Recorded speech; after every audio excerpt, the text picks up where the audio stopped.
One of the most dreaded sentences ever to be uttered in a high school English classroom is, "We're going to write an essay today." Oh, I can still recall the terror, the sheer anxiety, as I tried to remember to include a good opening sentence, a strong topic paragraph, and a well-developed theme.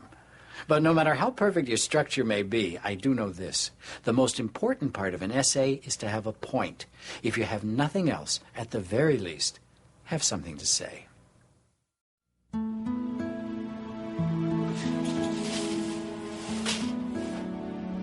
I'd sent my third graders home to their families for the day when I saw it. Yet another reminder of the dejected boy who could never be sure of what he was going home to.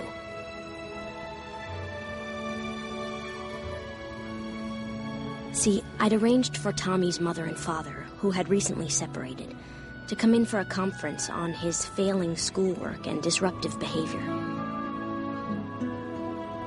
Up until a few weeks earlier, Tommy, an only child, had always been happy and an excellent student. So I wondered how I could convince his mother and father that his recent failing grades represented a broken-hearted child's reaction to his adored parents' separation and pending divorce.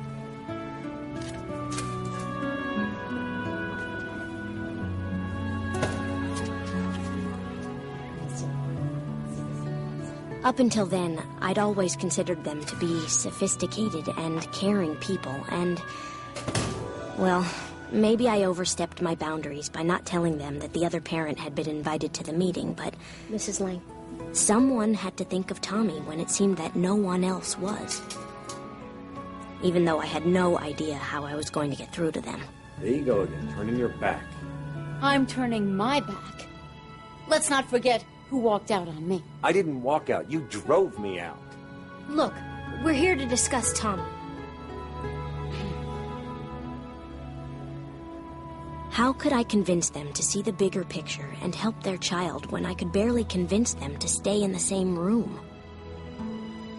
As I showed them a detailed account of Tommy's failing schoolwork and his continued incomplete assignments, I searched for the right words to bring these two together, to help them see what they were doing to their son. Bad guy. I'm just saying that if you took... But the words just wouldn't come. Yeah, on this particular page? Well, this particular page... It didn't matter.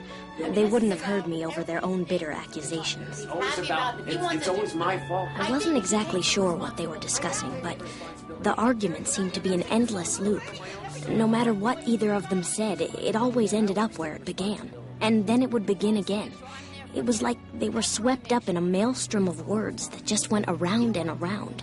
It's all fine. You know, every time I feel like I work so hard. That's when I realized that the magic words that could end this nightmare might not be mine. On my head. You just think But Tommy's. all the shots come from you, and that's not true. Oh, let alone it's not you don't fair. even Do you see understand me the way that? I am. Look at the grades. Did you see it? Yes, I see them. Okay, what? Tommy had simply ignored that day's assignment and scribbled a single sentence. It was the anguished outpouring of a small boy's troubled heart, and it was exactly what his parents needed to see.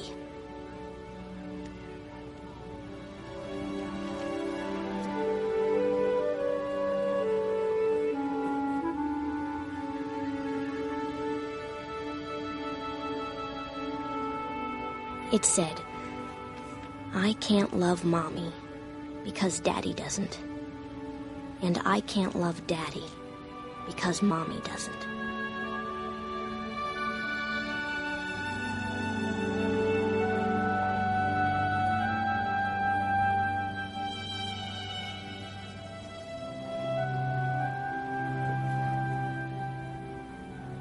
I'm sorry.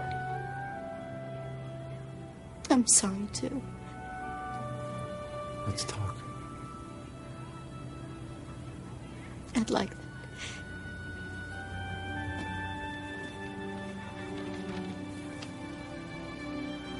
Yes.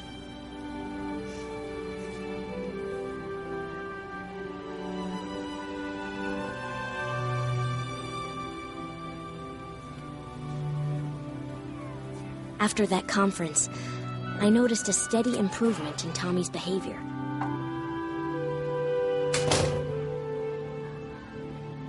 Soon he was back at the top of the class.